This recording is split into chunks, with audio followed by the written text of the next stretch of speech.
Hallelujah. യേശുവേ സ്തോത്രം, യേശുവേ നന്ദി. വിശുദ്ധ മത്തായിയുടെ സുവിശേഷം 18-ാം അധ്യായം 19-ാം തിരുലിഖിതം. വീണ്ടും ഞാൻ നിങ്ങളോട് പറയുന്നു, ഭൂമിയിൽ 2 പേർ യോജിച്ച് ചോദിക്കുന്ന ഏതൊരു കാര്യവും എൻ്റെ സ്വർഗസ്ഥനായ പിതാവ് നിറവേറ്റി തരും. വിശുദ്ധ മത്തായിയുടെ സുവിശേഷം 18-ാം അധ്യായം 20-ാം തിരുലിഖിതം.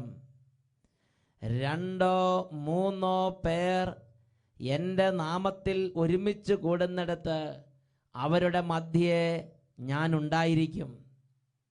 ഹല്ലേലൂയ. പ്രിയപ്പെട്ട ദൈവമക്കളെ, ഈ നിമിഷങ്ങളിൽ നമുക്ക് പ്രാർത്ഥിക്കാം. ഓ ദൈവമേ, അങ്ങയുടെ അത്ഭുതകരമായ തിരുരക്തത്തിൻ്റെ, യേശുവിൻ്റെ അത്ഭുത രക്തത്തിൻ്റെ ഒരു സാന്നിധ്യം ഇപ്പോൾ ഞങ്ങൾ സമ്മേളിച്ചിരിക്കുന്ന ഈ റൂമിലേക്കും ഇപ്പോൾ ഞങ്ങൾ ആയിരിക്കുന്ന ഈ ഹാളിലേക്കും അവിടുന്ന് നൽകണമേ. ഹല്ലേലൂയ, ഹല്ലേലൂയ, ഹല്ലേലൂയ, ഹല്ലേലൂയ. ആരാധന, ആരാധന. രക്തക്കോട്ട, തിരുരക്തക്കോട്ട, രക്തക്കോട്ട എനിക്ക് ചുറ്റും പടുത്തുയർത്തണമേ. ശക്തന്മാരാ ദൂതന്മാരെ എനിക്ക് ചുറ്റും കാവലിനായി നൽകിയിടണമേ. രക്തക്കോട്ട, തിരുരക്തക്കോട്ട, രക്തക്കോട്ട എനിക്ക് ചുറ്റും പടുത്തുയർത്തണമേ. ശക്തന്മാരാ ദൂതന്മാരെ എനിക്ക് ചുറ്റും കാവലിനായി നൽകിയിടണമേ. രക്തം, രക്തം, യേശുവിൻ രക്തം മോചനമേകും വിശ്വാസത്തോടെ. യേശുവിൻ രക്തം, രക്തം, രക്തം, കൈകൾ കൊട്ടി. യേശുവിൻ രക്തം മോചനമേകും. യേശുവിൻ രക്തം. അത്ഭുത രക്തത്തിന്റെ അഭിഷേകം ഈ കൂട്ടായ്മയിലേക്ക് ഇപ്പോൾ വ്യാപരിക്കട്ടെ. യേശുവേ, കരുണയോടെ ഇടപെടണമേ. ഈ കൂട്ടായ്മയിലേക്ക് വരണമേ. ഇപ്പോൾ ഇവിടെ നിറയണമേ. അങ്ങയുടെ സാന്നിധ്യത്താൽ തിന്മകളും കോട്ടകളും തകരട്ടെ. രോഗം മാറട്ടെ, തീരാവ്യാധികൾ നീങ്ങട്ടെ. രോഗം മാറട്ടെ, തീരാവ്യാധികൾ നീങ്ങട്ടെ. സൗഖ്യത്തിൻ ശക്തി എന്റെ ദേഹി നിറയട്ടെ. സൗഖ്യത്തിൻ ശക്തി എന്റെ ദേഹി നിറയട്ടെ. രോഗം മാറട്ടെ, തീരാവ്യാധികൾ നീങ്ങട്ടെ. രോഗം മാറട്ടെ, തീരാവ്യാധികൾ നീങ്ങട്ടെ. സൗഖ്യത്തിൻ ശക്തി എന്റെ ദേഹി നിറയട്ടെ. സൗഖ്യത്തിൻ ശക്തി എന്റെ ദേഹി നിറയട്ടെ. രക്തം, രക്തം, യേശുവിൻ രക്തം മോചനമേകും. യേശുവിൻ രക്തം, രക്തം, രക്തം, യേശുവിൻ രക്തം മോചനമേകും. യേശുവിൻ രക്തം, രക്തം, രക്തം, ഇപ്പോൾ യേശുവിൻ രക്തം മോചനമേകും. യേശുവിൻ രക്തം, യേശുവിൻ രക്തം, യേശുവിൻ രക്തം, യേശുവിൻ രക്തം. ഇരു കരങ്ങളും സ്വർഗത്തിലേക്ക് ഉയർത്തി പ്രിയ ദൈവമക്കളെ ഇപ്പോൾ കർത്താവിനെ ആരാധിക്കുക. യേശുവിന്റെ നാമത്തിന്റെ അത്ഭുത സാന്നിധ്യമുണ്ട്. യേശുവിന്റെ രക്തത്തിന്റെ അത്ഭുത സാന്നിധ്യമുണ്ട്. യേശുവിന്റെ ആത്മാവിന്റെ അത്ഭുത സാന്നിധ്യമുണ്ട്. കരങ്ങൾ ഉയർത്തി സ്തുതിക്കട്ടെ. ഹല്ലേലൂയ, ഹല്ലേലൂയ, ഹല്ലേലൂയ. കർത്താവേ, മന്ദതയിലിരിക്കുന്നവർ, മരവിപ്പിലിരിക്കുന്നവർ, പ്രാർത്ഥിക്കാൻ പറ്റാത്തവർ, ഹൃദയം അടഞ്ഞുപോയവർ, രോഗത്തിലിരിക്കുന്നവർ, ക്ഷീണത്തിലിരിക്കുന്നവർ, പൈശാചിക ബന്ധനത്തിലിരിക്കുന്നവർ, ഒട്ടും താല്പര്യമില്ലാതിരിക്കുന്നവർ, വഴക്കിലും കലഹത്തിലിരിക്കുന്നവർ, വെറുപ്പിലും വിദ്വേഷത്തിലിരിക്കുന്നവർ, നിരാശയിലും സങ്കടത്തിലിരിക്കുന്നവർ, ആത്മഹത്യ ചെന്നിരിക്കുന്നവർ, വലിയ കൊടിയ വിപത്തിന്റെ വക്കത്തിരിക്കുന്നവർ, ഒട്ടും പ്രതീക്ഷയില്ലാതെ ജീവിതം അടുത്തിരിക്കുന്നവർ, എല്ലാവരുടെ മേലും കൃപയൊഴുക്കണമേ. എല്ലാവരുടെ അഭിഷേകം ചൊരിയണമേ. Hallelujah, hallelujah. പരിശുദ്ധാത്മാവേ നിറയണമേ. പരിശുദ്ധാത്മാവേ വ്യാപരിക്കണമേ. എല്ലാ ഹൃദയങ്ങളെ അറിയുന്നവനെ, എല്ലാ മനസ്സുകളെ അറിയുന്നവനെ ഇപ്പോൾ വ്യാപരിക്കണമേ. കരങ്ങൾ ഉയർത്തി എല്ലാവരും ചേർന്ന് പരിശുദ്ധാത്മാവിനെ ഉറക്കെ വിളിക്കുന്നു. പരിശുദ്ധാത്മാവേ, പരിശുദ്ധാത്മാവേ,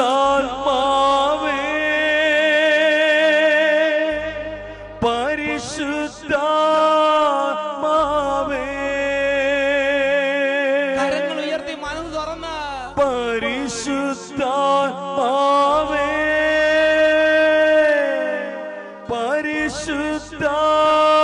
പരിശുദ്ധാത്മാവേ, പരിശുദ്ധാത്മാവേ, പരിശുദ്ധാത്മാവേ വരിക, വരിക ഞങ്ങളിൽ നീ പരിശുദ്ധാത്മാവേ നിറയണമേ പരിശുദ്ധാത്മാവേ. വരിക വരിക ഞങ്ങളിൽ നീ പരിശുദ്ധാത്മാവേ Holy Spirit,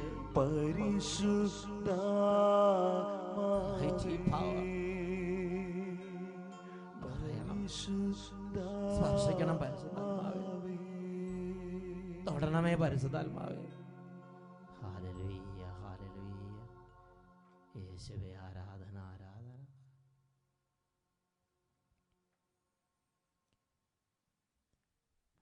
ഹല്ലേലൂയ. പ്രിയപ്പെട്ട ദൈവമക്കളെ, ഇന്ന് നാം ചിന്തിക്കുന്നത് യേശു ക്രിസ്തു ഇന്നും ജീവിക്കുന്നു എന്നതിനെ കുറിച്ചാണ്. യേശു എന്നത് ഒരു ശക്തിയോ ഒരാശയമോ അല്ല. യേശു ഒരു വ്യക്തിയാണ്.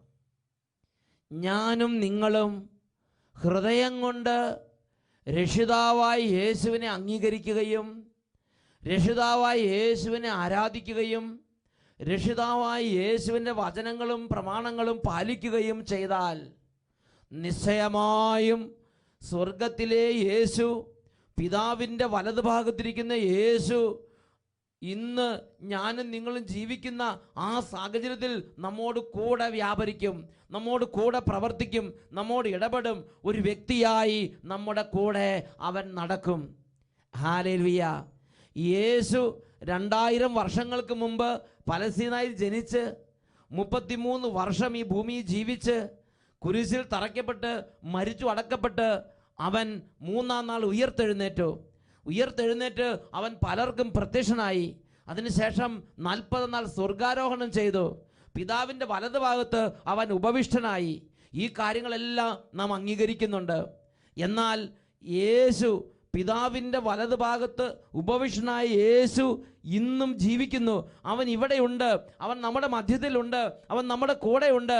എൻ്റെ ഹൃദയം കൊണ്ട് ഞാൻ എൻ്റെ യേശുവിനെ ആരാധിച്ച് എൻ്റെ യേശുവിൻ്റെ വചനങ്ങളെല്ലാം പാലിച്ച് എൻ്റെ യേശുവിനെ പ്രാർത്ഥിച്ചാൽ എൻ്റെ യേശു എൻ്റെ കൂടെ നടക്കുന്നുണ്ട്. ഈ ഒരു യാഥാർത്ഥ്യത്തെ ഞാനും നിങ്ങളും ഹൃദയം കൊണ്ട് അംഗീകരിക്കുന്നുണ്ടോ? ഈശോ ഒരു വ്യക്തിയായി ഇന്നും നമ്മുടെ കൂടെയുണ്ട്. ഇതൊരു യാഥാർത്ഥ്യമാണ്. 2000 വർഷങ്ങൾക്ക് മുമ്പ് പലസ്തീനായിൽ യേശു എങ്ങനെ നടന്നുവോ, യേശു എങ്ങനെ വ്യാപരിച്ചുവോ, യേശു എങ്ങനെ ഇടപെട്ടുവോ, അതുപോലെ തന്നെ ഇന്നും യേശു ഇടപെടും. ഇന്നും യേശു വ്യാപരിക്കുന്നുണ്ട്. ഇന്നും യേശു സഞ്ചരിക്കുന്നുണ്ട്. ഇന്നും യേശു കാണുകയും കേൾക്കുകയും ചെയ്യുന്നുണ്ട്. ഇന്നും യേശുവിൻ്റെ ശരീരത്തിൽ നിന്ന് ശക്തി പുറപ്പെടുന്നുണ്ട്. ഇത് ആർക്കും നിഷേധിക്കാൻ പറ്റാത്ത ഒരു യാഥാർത്ഥ്യമാണ്. യേശു ഒരു മിഥ്യയായ ഒരു ആശയമല്ല. യേശു എന്ന് പറഞ്ഞൊരു ഫേക്ക് അല്ല. യേശു ഒരു യാഥാർത്ഥ്യമാണ്, ഒരു വ്യക്തിയാണ്. അവൻ ഉണ്ട്, അവൻ ഇവിടെയുണ്ട്, അവൻ ഇന്നും ഉണ്ട്. ഹല്ലേലൂയ. ഇത് ഒരു വ്യക്തിയുടെ അനുഭവം നമുക്ക് ശ്രദ്ധിക്കാം. കർത്താവ് നൽകിയ അനിതര സാധാരണമായ ഒരു രോഗസൗഖ്യത്തെപ്പറ്റി പങ്കുവയ്ക്കാനാണ് എൻ്റെ ദൈവം എന്നെ ഇപ്പോൾ ഇവിടെ നിർത്തിയിരിക്കുന്നത്. ബൈക്കിൽ നിന്നിറങ്ങി വീട്ടിലേക്ക് നടന്നു കയറാൻ ശ്രമിക്കുന്നതിനിടയിൽ എൻ്റെ വലത് കാലിൻ്റെ ബലം നഷ്ടപ്പെട്ട് ഞാൻ താഴെ വീണു. പിറ്റേ ദിവസം രാവിലെ എഴുന്നേറ്റപ്പോൾ എൻ്റെ 2 കൈകളും 2 കാലുകളും ചലിക്കുന്നില്ല. രാവിലെ 11 മണിയായപ്പോൾ എൻ്റെ ചേട്ടനെ വിളിച്ചു വരുത്തി. അദ്ദേഹം എന്നെ ഒന്ന് കട്ടിലിൽ നിന്ന് എഴുന്നേൽപ്പിച്ച് നിർത്തി. അദ്ദേഹം കൈവിട്ട ഉടനെ തന്നെ വീണ്ടും ഞാൻ താഴേക്ക് വീണു. ഉടനെ തന്നെ എന്നെ ഒരു കസേരയിൽ കയറ്റിയിരുത്തി ഒരു കാറിൽ കയറ്റി കൊടുങ്ങല്ലൂരിലുള്ള ഒരു ആയുർവേദ ആശുപത്രിയിൽ പ്രവേശിപ്പിച്ചു. നീണ്ട 10 ദിവസത്തെ ചികിത്സ. 8ാമത്തെ ദിവസമായപ്പോഴേക്കും എൻ്റെ 2 കാലുകളിലും അചിന്തനീയമായ വേദന കൊണ്ട് ഞാൻ പുളഞ്ഞു. രാത്രിയിൽ എനിക്ക് ഒട്ടും ഉറങ്ങാൻ കഴിയുന്നില്ല. 8 ദിവസം കഴിഞ്ഞപ്പോൾ ഡോക്ടർ എൻ്റെ തലയുടെ MRI സ്കാൻ എടുക്കണമെന്ന് ആവശ്യപ്പെട്ടു. അതിൻ്റെ റിസൾട്ട് വന്നു. എല്ലാം നോർമലാണ്, യാതൊരു തകരാറുകളുമില്ല. എന്നാൽ ഓരോ ദിവസവും കാലുകളിലെ വേദന കൂടുന്നതല്ലാതെ എൻ്റെ ചികിത്സയിൽ യാതൊരു പുരോഗതിയും കാണുന്നില്ല. അങ്ങനെ ഡോക്ടറെ നിർദ്ദേശപ്രകാരം ന്യൂറോ കണ്ടക്ടിവിറ്റി വെലോസിറ്റി എന്ന ഒരു പരിശോധനയ്ക്ക് എന്നെ വിധേയനാക്കി. തുടർന്ന് രാവിലെ 8:30 ആയപ്പോൾ എന്നെ ചികിത്സിച്ചിരുന്ന ന്യൂറോളജിസ്റ്റ് പരിശോധിച്ചിട്ട് അദ്ദേഹം പറഞ്ഞു, ലക്ഷങ്ങളിൽ ഒരാൾക്ക് മാത്രം വരാൻ സാധ്യതയുള്ള ഗില്ലൻ ബാരി സിൻഡ്രോം നിങ്ങളുടെ സ്പൈനൽ കോഡിൽ കയറിയിരിക്കുന്നു. ഈ രോഗം അടുത്തതായിട്ട് ബാധിക്കുന്നത് നിങ്ങളുടെ റെസ്പിറേറ്ററി മസിൽസിനെ കയറി പിടിക്കും. അത് പിടിച്ചാൽ തുടർന്നുള്ള 14 ദിവസം കൃത്രിമമായ ശ്വാസോച്ഛ്വാസം എടുത്ത് വെന്റിലേറ്റ് ചെയ്യപ്പെടേണ്ടി വരും. അതുകൊണ്ട് ഇന്ന് തന്നെ നിങ്ങളുടെ ചികിത്സകൾ ആരംഭിക്കണം. 1.25 ലക്ഷം രൂപയുള്ള ഇമ്മ്യൂണോഗ്ലോബിൻ എന്ന് പറയുന്ന 5 ഇഞ്ചക്ഷൻ അടിക്കണം.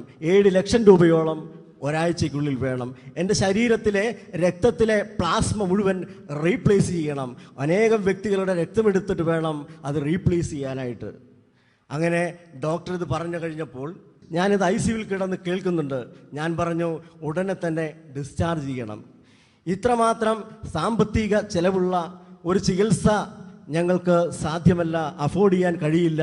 അതുകൊണ്ട് ഉടനെ തന്നെ എന്നെ ഡിസ്ചാർജ് ചെയ്യണമെന്ന് ആവശ്യപ്പെട്ടു. ഞാൻ ഡിസ്ചാർജ് ചെയ്യണമെന്ന തീരുമാനത്തിൽ ഉറച്ചു നിന്നു. അങ്ങനെ മണിക്കൂറുകൾ കഴിഞ്ഞപ്പോൾ അവരെന്നെ ഡിസ്ചാർജ് ചെയ്തു. ഇതിനിടയിൽ എൻ്റെ ഒരു ചേട്ടൻ്റെ ഭാര്യ ഞാൻ അറിയാതെ തന്നെ ജൂലൈ മാസത്തിലെ ആദ്യ വെള്ളിയാഴ്ചയിലെ ശുശ്രൂഷയ്ക്ക് ഇവിടേക്ക് വന്നു. എൻ്റെ ജീവിതത്തിൻ്റെ അവസ്ഥ 5 കുട്ടികൾ, എൻ്റെ അമ്മ, എൻ്റെ സഹോദരിയുടെ കുഞ്ഞ്, ആകെ 10 പേരടങ്ങുന്ന കുടുംബത്തിൻ്റെ ഏക വരുമാന മാർഗമാണ് എൻ്റെ ജോലി. ഈ അവസ്ഥകളെല്ലാം മനസ്സിൽ കണ്ടുകൊണ്ട് എൻ്റെ ചേച്ചി ഇവിടെ വന്ന് കണ്ണുനീരോടുകൂടെ ആദ്യ വെള്ളിയാഴ്ച കർത്താവിൻ്റെ സന്നിധിയിൽ പ്രാർത്ഥിക്കുകയാണ്. ഈ സമയം ചേച്ചി ഇവിടെ നിന്ന് മൊബൈൽ ഫോൺ എടുത്ത് എന്നെ മൊബൈൽ ഫോണിലേക്ക് വിളിച്ചു. മൊബൈൽ ഫോൺ ഞാൻ ചെവിട്ടിൽ വെച്ചപ്പോൾ ഇവിടെ നിന്ന് ദൈവാരാധനയുടെയും പ്രാർത്ഥനയുടെയും സ്തുതിപ്പിൻ്റെയും ശബ്ദം കേൾക്കുന്നുണ്ട്. ഞാൻ അവിടെ കിടന്ന് എൻ്റെ ദൈവത്തെ ഞാൻ ആരാധിച്ചു കൊണ്ടിരുന്നു. അത്ഭുതകരമെന്ന് പറയട്ടെ പ്രിയപ്പെട്ടവര്, ഇവിടെ നിന്ന് ബഹുമാനപ്പെട്ട വൈദികൻ ഇപ്രകാരം ഒരു സന്ദേശം പറയുകയാണ്: 2 കൈകളും 2 കാലുകളും തളർന്ന ആന്റണിയെ കർത്താവ് തുടർന്നു. ഈ സമയം കർത്താവിൻ്റെ അത്ഭുതകരമായ ശക്തി എൻ്റെ കൈകാലുകളിലേക്ക് വ്യാപരിച്ചു. പ്രിയപ്പെട്ടവരെ, ഞാനങ്ങനെ അത്ഭുതകരമായിട്ട് എഴുന്നേറ്റ് നിൽക്കുകയാണ്. പ്രിയപ്പെട്ട സഹോദരങ്ങളെ, നിങ്ങൾ ചിന്തിച്ചു നോക്കിയേ, അതായത് 2 കൈയും 2 കാലും തളർന്നൊരു വെണ്ടയ്ക്ക കിടക്കുന്നത് പോലെ ആ ബെഡേ കിടക്കുകയായിരുന്നു. 10 കുടുംബാംഗങ്ങളുള്ള ആ കുടുംബത്തിൻ്റെ ഏക ഉപജീവന മാർഗം, ഏണിംഗ് മെമ്പറായിട്ട് ഒറ്റ ആളേ ഉള്ളൂ. അനങ്ങാൻ പറ്റില്ല, ഒരു കൈ കൂപ്പാൻ പറ്റില്ല, കൈ ഉയർത്താൻ പറ്റില്ല, പ്രാർത്ഥിക്കാൻ പറ്റില്ല, തലയെ മാത്രം അനങ്ങും. അങ്ങനെ കിടക്കുമ്പം ഈ സഹോദരൻ്റെ ചേട്ടൻ്റെ ഭാര്യ അത് വിശ്വാസത്തോടെ ഇവിടെ വന്ന് അലച്ചു തല്ലി പ്രാർത്ഥിച്ച്, എന്നിട്ട് ഈ സമൂഹത്തിൽ ഇവിടെ സ്തുതിപ്പ് നടക്കുന്ന സമയത്ത് മൊബൈൽ ഫോൺ ഓണാക്കി, എന്നിട്ട് വീട്ടിൽ കിടക്കുന്ന ചേട്ടനെ തത്സമയം അത് കേൾപ്പിച്ചുകൊണ്ടിരുന്നു. വലിയൊരു ശുശ്രൂഷയാണത്. ഈ മൊബൈൽ ഫോണൊക്കെ വെറുതെ ഇങ്ങനെ വെച്ചുകൊണ്ടിരുന്നിട്ട് കാര്യമില്ല. അത് മറ്റുള്ളവർക്ക് ഉപകാരപ്പെടട്ടെ. പ്രിയപ്പെട്ട സഹോദരങ്ങളെ, ആ ചേച്ചിക്ക് പരിശുദ്ധാത്മാവ് ഒരു പ്രേരണ കൊടുത്ത് ആ പ്രേരണ അനുസരിച്ച് അത് ഈ കിടക്കയിൽ കിടക്കുന്ന ആ ചേട്ടൻ്റെ അടുത്ത് അത് ആ അടുത്ത് നിൽക്കുന്ന ആളുകൾ കൊണ്ട് ചെവി കേൾപ്പിച്ചുകൊണ്ടിരുന്നു. ആ കേട്ടുകൊണ്ടിരുന്ന സമയത്ത് ചേട്ടൻ അനൗൺസ്മെൻറ്റ് കേൾക്കുകയാണ്. ഇവിടെ അച്ഛൻ അനൗൺസ് ചെയ്യാണ്, ഇതാ 2 കൈയും 2 കാലും തളർന്നു കിടക്കുന്ന ഒരു ദൈവ പൈതലിനെ കർത്താവ് എഴുന്നേൽപ്പിക്കുന്നു എന്ന് പറഞ്ഞ ക്ഷണത്തിൽ കൊടുങ്ങല്ലൂര് അവിടെ ആ ചികിത്സ ഇങ്ങനെ കടന്ന് കയ്യും കാലും അനക്കാൻ പറ്റാതെ കടന്നിരുന്ന ഈ ആന്റണി തൽക്ഷണം കിടക്കയിൽ ചാടി എഴുന്നേറ്റ് ദൈവത്തെ സ്തുതിച്ച്. പ്രിയപ്പെട്ട സഹോദരങ്ങളെ, ശ്രദ്ധിച്ചു നോക്ക്, ഒരു കാര്യം ഇവിടെ അനൗൺസ് ചെയ്തപ്പോൾ അതേ സമയം യേശുവിന്റെ നാമത്തിൽ അവിടെ കിലോമീറ്ററുകൾക്കകലെ കൊടുങ്ങല്ലൂര് ആ മനുഷ്യൻ കിടക്കയിൽ നിന്ന് ചാടി എഴുന്നേൽക്കുകയാണ്. ഹല്ലേലൂയ. പ്രിയപ്പെട്ട സഹോദരങ്ങളെ, അതാണ് മർക്കോസിന്റെ സുവിശേഷം 16-ാം അധ്യായം 20-ാം തിരുലിഖിതം. അവർ എല്ലായിടത്തും പോയി പ്രസംഗിച്ചു. കർത്താവ് അവരുടെ കൂടെ പ്രവർത്തിക്കുകയും അടയാളങ്ങൾ കൊണ്ടും അത്ഭുതങ്ങൾ കൊണ്ടും വചനം സ്ഥിരീകരിക്കുകയും ചെയ്തു. സ്ലീഹന്മാരുടെ കാലഘട്ടത്തിൽ യേശു അവരുടെ കൂടെ സഞ്ചരിച്ചു. അതേപോലെ 2000 വർഷങ്ങൾക്ക് ശേഷം ഇന്നും യേശു സഭയിലുണ്ട്. ഇന്നും യേശുവിൻ്റെ നാമത്തിൽ ശുശ്രൂഷ ചെയ്യുന്ന യേശുവിൻ്റെ അപ്പോസ്തലന്മാരുടെ കൂടെ, യേശുവിൻ്റെ നാമത്തിൽ കടന്നു ചെല്ലുന്ന യേശുവിൻ്റെ ദൂതന്മാരുടെ കൂടെ യേശു ഇന്നും പ്രവർത്തിക്കുന്നുണ്ട്. യാഥാർത്ഥ്യമാണ്. ഇതാ മറ്റൊരു വ്യക്തിയുടെ അനുഭവം കൂടെ ശ്രദ്ധിക്കുക. ഞാൻ കോഴിക്കോട് ജില്ലയിലെ കൂടരഞ്ഞി എന്ന സ്ഥലത്തു നിന്നാണ് വരുന്നത്. ഞാൻ ഫെബ്രുവരി മാസത്തിലെ ആദ്യ വെള്ളിയാഴ്ച വന്നപ്പോൾ എൻ്റെ ഇടത് കാലിൻ്റെ തണ്ടുവിരൽ അതിനടുത്തുള്ള വിരൽ ഇങ്ങനെ പൊട്ടി ഒലിക്കുന്നുണ്ടായിരുന്നു. ഞാൻ അന്ന് പ്രാർത്ഥിച്ചിട്ടും എനിക്കൊരു സൗകര്യമൊന്നും ലഭിച്ചില്ല. ഞാൻ മാർച്ച് മാസത്തിൽ വന്നപ്പം അച്ഛനിവിടെ പറഞ്ഞു കരഞ്ഞ് പ്രാർത്ഥിക്കണമെന്ന് പറഞ്ഞു. ഞാൻ കരഞ്ഞ് പ്രാർത്ഥിച്ചു, കർത്താവേ എൻ്റെ കാലിന് ഇത്രമാത്രം മുറിവുകൾ, ഈ തണ്ടവിരലേല് ഒരു 10ഓളം വ്രണങ്ങൾ ഉണ്ടായിരുന്നു. പൊട്ടി അഴിഞ്ഞിട്ട് ഭയങ്കര സ്മെല്ലായിരുന്നു. ഡോക്ടർ പറഞ്ഞു ഇത് എന്നെ പറ്റി. അപ്പൊ ഓയിൽമെന്റ് മാറ്റി മാറ്റി തന്നിട്ടും അത് ഉണങ്ങുന്നില്ല. അപ്പൊ ഞാൻ 3 ദിവസത്തോളം ഉറങ്ങിയിട്ടില്ല. ഈ രാത്രി വെള്ളം ഇങ്ങനെ ഒഴിച്ചുകൊണ്ടിരിക്കുവായിരുന്നു. വ്രണത്തിൽ നിന്നും പല തരത്തിലുള്ള വേദനയും കുത്തിപ്പറിയായിരുന്നു വന്നുകൊണ്ടിരുന്നത്. അപ്പൊ ഇവിടെ വന്ന് ഞാൻ പ്രാർത്ഥിക്കുന്ന സമയത്ത് കർത്താവായ യേശുവേ, അങ്ങയുടെ ശരീരത്തിലെ തിരുമുറികളിലെ ഒരു തുള്ളി തിരുരക്തം കൊണ്ട് എൻ്റെ ഈ മുറിവ് സുഖപ്പെടുത്തണമേ എന്ന് ഞാൻ കരഞ്ഞ് പ്രാർത്ഥിച്ചു. പെട്ടെന്ന് ഈ പ്രാർത്ഥിക്കുന്നതിന്റെ സമയത്ത് എൻ്റെ ഈ കാല് ഇവിടെ ഇല്ലാതെ ഇരിക്കുന്ന പോലെ തോന്നി. ഈ കാലിന് ബലമുണ്ട്, പക്ഷെ ഈ ഇടതുകാല് ഇവിടെ ഇല്ലാത്ത ഒരു അവസ്ഥ 2 പ്രാവശ്യം. ഞാൻ പെട്ടെന്ന് കണ്ണു നോക്കിയപ്പോൾ കാല് ഇവിടെ തന്നെയുണ്ട്. പെട്ടെന്ന് കാലിന് ഒരു കനം കുറഞ്ഞതുപോലെ തോന്നി. അപ്പം വട്ടയിലച്ഛൻ വിളിച്ചു പറഞ്ഞു, ഇടതുകാലിന്റെ തണ്ടവിരൽ പൊട്ടി ഒലിഞ്ഞ് വ്രണമായിരുന്ന ഒരു മകളുടെ ഉണങ്ങാനുണ്ടായിരുന്ന ഒരു മുറിവ് കർത്താവ് തൊട്ട് സുഖപ്പെടുത്തുന്നതെന്ന് പറഞ്ഞ് ഞാൻ പൂർണ്ണമായും വിശ്വസിച്ചു. എന്നെയാണ് സുഖപ്പെടുത്തിയതെന്ന്. അപ്പം ഞാൻ പ്രാർത്ഥന കഴിഞ്ഞത് വേഗം തന്നെ ഇരുന്ന കാല് മടിയിലേക്ക് കയറ്റി വെച്ച് നോക്കിയപ്പോൾ ആ പഴുപ്പ് ഇവിടെ വന്നതിന് ശേഷം 3 പ്രാവശ്യം ഞാൻ ഓയിൽമെന്റ് തേച്ചിട്ടാണ് ഞാൻ പ്രാർത്ഥിക്കാൻ വേണ്ടി ഇരുന്നതും. പെട്ടെന്ന് കാലെടുത്ത് നോക്കിയപ്പം അവിടെ പഴുപ്പ് വന്നിരുന്ന സ്ഥലത്ത് ഒരു കുഴപ്പമില്ല. അവിടെ തൊലി വന്ന് മൂടുകയും ആ വ്രണം പറ്റെ ഉണങ്ങിപ്പോയിരിക്കുന്നതായും കണ്ടു. Hallelujah, hallelujah. പ്രിയപ്പെട്ട സഹോദരൻ, 10ഓളം വ്രണങ്ങൾ വന്നങ്ങോട്ട് പൊട്ടി ഒഴുകിയിട്ട് അനുഭവിച്ച വേദനയ്ക്ക് ഒരു കണക്കില്ല. അപ്പൊ ചെരുപ്പൊക്കെ ഇടുമ്പോൾ ബുദ്ധിമുട്ടുണ്ടായിരുന്നു? ചെരുപ്പിടാൻ ഞാൻ ആശുപത്രിയിൽ പോകാൻ വേണ്ടി 3 ജോഡി ചെരുപ്പിട്ടിട്ടും ഇട്ടോണ്ട് പോകാൻ പറ്റി. ഞാനിരുന്ന് കരഞ്ഞു, കർത്താവേ, നിലത്ത് കാല് കുത്താൻ പറ്റാത്ത അവസ്ഥയായിരുന്നു. ആശുപത്രി ചെന്നപ്പോൾ ഞാൻ പറഞ്ഞു, എന്നെ ഒന്നെങ്കിൽ അഡ്മിറ്റ് ആക്കണം, അല്ലെങ്കിൽ എനിക്ക് ഉറങ്ങാനുള്ള എന്തെങ്കിലും മരുന്ന് തരണം. ഡോക്ടർ ഉറക്കത്തിനുള്ള ഗുളിക തന്നു കഴിഞ്ഞപ്പം അത് കഴിച്ചപ്പോഴത്തേക്ക് ശരീരം അങ്ങ് ആകെ ചീർത്ത് വല്ലാത്ത ഒരു അസ്വസ്ഥതയായി. അതുമാതിരി ശരീരത്തിൽ ഈ കാലിന്റെ വേദന നിർത്താൻ പൊറുതി മുട്ടിയൊരു സഹോദരി. എന്നാൽ ആ സഹോദരി പ്രാർത്ഥിച്ചു, കർത്താവെ, അങ്ങയുടെ തിരുമുറിവുകളിൽ നിന്നുള്ള ഒരു തുള്ളി രക്തം കൊണ്ട് എന്നെ സുഖപ്പെടുത്തുന്നു പറഞ്ഞാൽ കരഞ്ഞു. ആ സമയത്ത് തന്നെ സ്റ്റേജിൽ നിന്ന് കർത്താവ് ഒരു മെസ്സേജ് തന്നു. പൊട്ടി ഒഴുകേണ്ട പറഞ്ഞ നിമിത്തം കാലിൽ വേദനിക്കുന്ന ഒരു സഹോദരിയെ കർത്താവ് സുഖപ്പെടുത്തുന്നു. പിന്നെ നോക്കുമ്പോൾ കാലിലൊരു കുഴപ്പമില്ല. Hallelujah, praise the Lord. ഇത് ആർക്കെങ്കിലും നിഷേധിക്കാൻ പറ്റുമോ? ആ കുട്ടിയുടെ കാലിൽ നിന്ന് മാംസകഷ്ണങ്ങൾ പോയി അസ്ഥി ഉന്തി അസ്ഥി പുറത്തേക്ക് തെളിഞ്ഞിരുന്ന അവസ്ഥ. യേശുവിന്റെ നാമത്തിൽ ഒരു കാര്യം പറഞ്ഞു, ക്ഷണനേരം കൊണ്ട് മാംസം വളർന്ന് മൂടി ചർമ്മം പൊതിഞ്ഞ് കാല് പഴയ കാല് പോലെയായി മാറി. യേശു പ്രവർത്തിച്ചു. യേശു 2000 വർഷങ്ങൾക്ക് മുമ്പ് എന്നതുപോലെ ഇന്നും യേശു പ്രവർത്തിക്കുന്നുണ്ട്. ലൂക്കായുടെ സുവിശേഷം 6-ാം അധ്യായം 19-ാം തിരുലിഖിതം, എന്തെന്നാൽ അവനിൽ നിന്ന് ശക്തി പുറപ്പെട്ട് എല്ലാവരെയും സുഖപ്പെടുത്തിക്കൊണ്ടിരുന്നു. ഹല്ലേലൂയ. ഇതാ മറ്റൊരു വ്യക്തിയുടെ അനുഭവങ്ങൾ ശ്രദ്ധിച്ചു നോക്ക്. ഞാൻ കണ്ണൂർ ജില്ലയിൽ നിന്ന് കരിക്കോട്ടക്കരി എന്ന് പറയുന്ന സ്ഥലത്തു നിന്നാണ് വരുന്നത്. എൻ്റെ മോന് കിട്ടിയ ഒരു സൗഖ്യമാണ് സാക്ഷ്യപ്പെടുത്തുന്നത്. ഇവൻ ഓടി നടക്കാൻ തുടങ്ങിയ സമയം മുതൽ ചെറുതായിട്ട് ഒന്ന് വീണ് കഴിഞ്ഞാൽ അപ്പോൾ തന്നെ അവൻ്റെ കൈ ഒടിയുമായിരുന്നു. പലപ്പോഴായിട്ട് ഗൗരവമുള്ള തരത്തിൽ 7 തവണ 2 കൈകളും മാറി മാറി ഒടിഞ്ഞു. വീണ അപ്പോൾ ഒടിഞ്ഞു പോകും. അതുപോലത്തെ ഒരു പ്രത്യേക അവസ്ഥയായിരുന്നു. ചെറിയ 7 തവണ കൈ ഒടിഞ്ഞു. അപ്പോൾ അത് അവനെ സംബന്ധിച്ചിടത്തോളം, ഞങ്ങളെ സംബന്ധിച്ചിടത്തോളം ഒക്കെ ഒരു പ്രതിസന്ധിയായിരുന്നു. മറ്റു കുട്ടികളെ ചാടി കളിക്കുമ്പോഴൊക്കെ അങ്ങനെ ഒപ്പം ഓടി കളിക്കാൻ പറ്റാതെ മാറി നിൽക്കേണ്ട ഒരു ഗതികേട് കുട്ടിക്ക് വന്നു. അപ്പോൾ ഡോക്ടർമാരെ പലരെ കാണിച്ചു. അപ്പോൾ അവർ പറഞ്ഞ് അധികം ഓടാനും ചാടാനും ഒന്നും വിടരുത്, കാൽസ്യത്തിൻ്റെ കുറവ് ഉള്ളതുകൊണ്ട് കാൽസ്യം മരുന്ന് കൊടുത്തു, മറ്റ് വൈറ്റമിൻസ് ഒക്കെ കൊടുത്തു. പക്ഷേ യാതൊരു മാറ്റവുമില്ല. അവൻ എപ്പോഴും ഒന്ന് മാറ്റി നിർത്തപ്പെട്ടതുപോലെ ആകെ ദുഃഖിച്ച് കഴിയുന്ന ഒരവസ്ഥ. അവൻ്റെ വിദ്യാഭ്യാസവും ശരിയാകാതെ വന്നു. കൈ ഒടിഞ്ഞിരിക്കുന്നത് കൊണ്ട് അധികം എഴുതാനോ പഠിക്കാനോ പറ്റാതെ പഠനത്തിൻ്റെ കാര്യത്തിലും പുറകോട്ട് പോയി. അത് അവനെ മാനസികമായിട്ടും ഞങ്ങളെ സംബന്ധിച്ചും വലിയ ദുഃഖമായിരുന്നു. അപ്പം അങ്ങനെ ഇരിക്കുമ്പോൾ 2007 സെപ്റ്റംബറിൽ ഞാൻ മോനെയും കൂട്ടി ധ്യാനത്തിന് വന്നു. 5 ദിവസത്തെ ധ്യാനം ഇവിടെ താമസിച്ചു കൂടി. അപ്പോൾ ഒരു ദിവസം പോലും അല്പം പോലും ഉറങ്ങാതെ ഈ 5 ദിവസങ്ങളിലും കൃത്യസമയത്ത് എണീറ്റ് മോൻ മുഴുവൻ പരിപാടിയിലും ആ സമയത്ത് പങ്കെടുത്തു. കൗൺസിലിങ്ങിൻ്റെ സമയത്ത് ഇവന് മരിയൻ കൂടാരത്തിൽ പ്രാർത്ഥിച്ചുകൊണ്ടിരിക്കുകയാണ്. അപ്പോൾ എനിക്ക് കൗൺസിലിംഗ് നടത്തുമ്പോൾ എന്നോട് ചോദിച്ചു, മോനെ സംബന്ധിച്ച് എന്താണ് വലിയൊരു ദുഃഖമുള്ളതെന്ന്. അപ്പോൾ ഞാൻ ഇവൻ്റെ കാര്യം പറഞ്ഞു.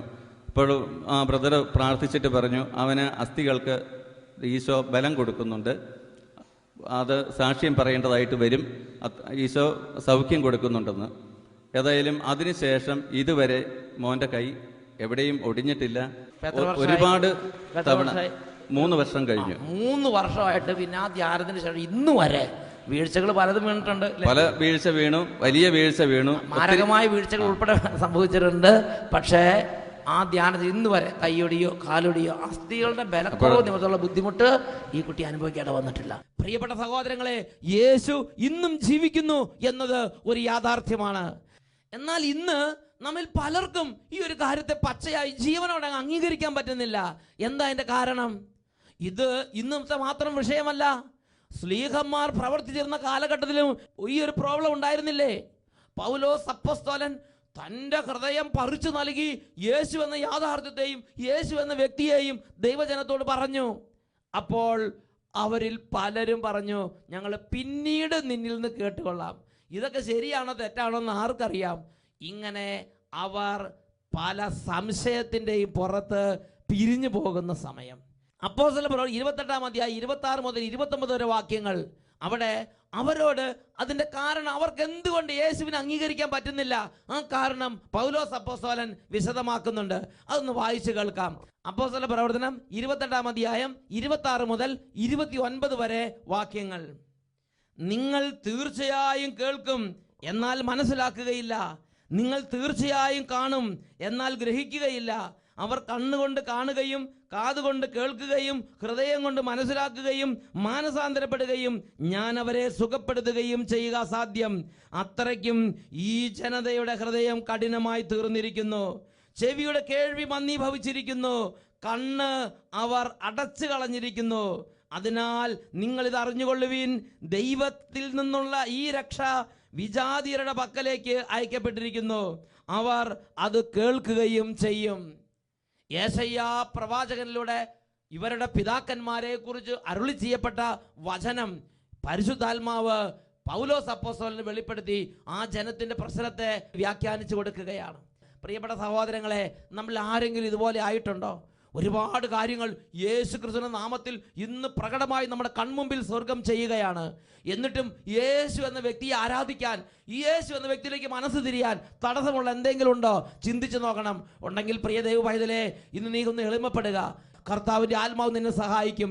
കർത്താവിൻ്റെ ആത്മാവ് നിന്റെ ജീവിതത്തിൽ ഇടപെടും. യേശുവിനെ ആരാധിക്കുന്നിടത്താണ് ആ കൃപ വർദ്ധിച്ചു വരിക. യേശുവിനെ ആരാധിക്കുന്നിടത്താണ് യേശുവിന് അനുഭവം ഉണ്ടാവുക. ഇരു കരങ്ങളും തുറന്നു പിടിച്ച് കണ്ണടച്ച് ഓരോ മകനും, യേശുവേ നീ വലിയവൻ, യേശുവേ നീ ഇന്നും ജീവിക്കുന്നവൻ, യേശുവേ എൻ്റെ യേശുവേ നീ സർവശക്തൻ, യേശുവിനെ ആരാധിച്ച് പാടി പ്രാർത്ഥിക്കട്ടെ. യേശു യേശു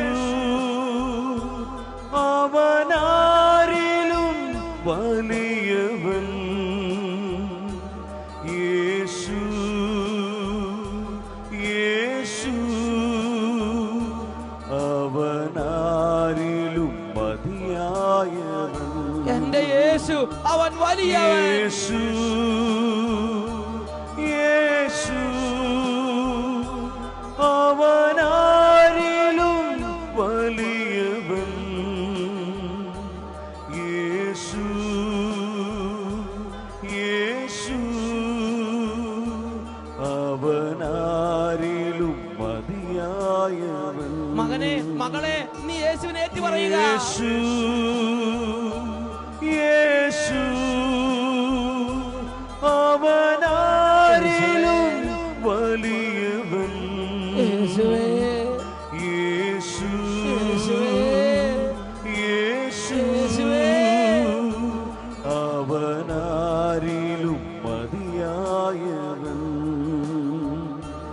അവനാരിലും മതിയായവൻ. അവനാരിലും മതിയായവൻ. യേശു ഇന്നും ജീവിക്കുന്നു. ഹല്ലേലൂയ.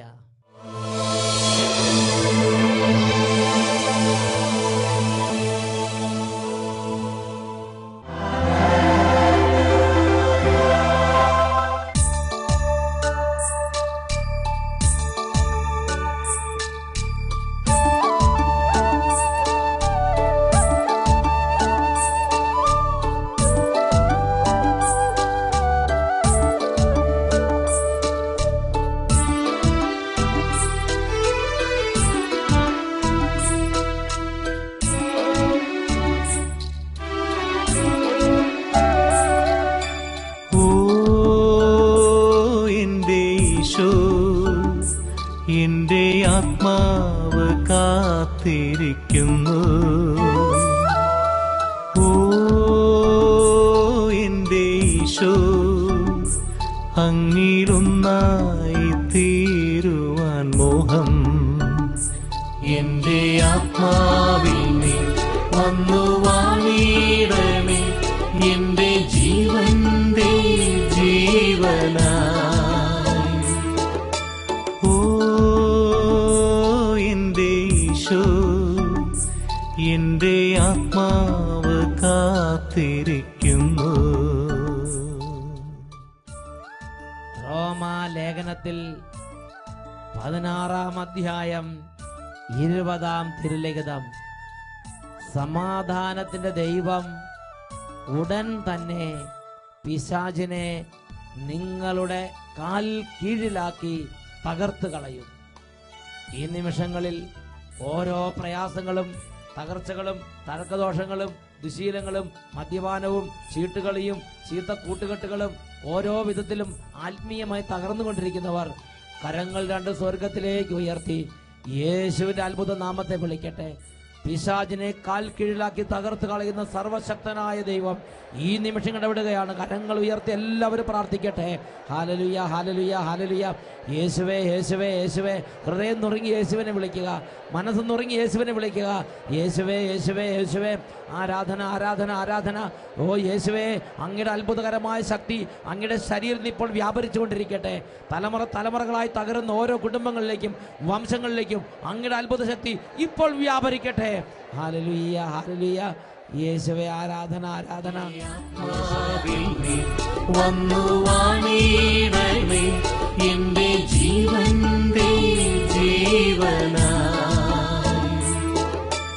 ഓ എന്റെ ഈശോ, എന്റെ ആത്മാവ് കാത്തിരിക്കുന്നു.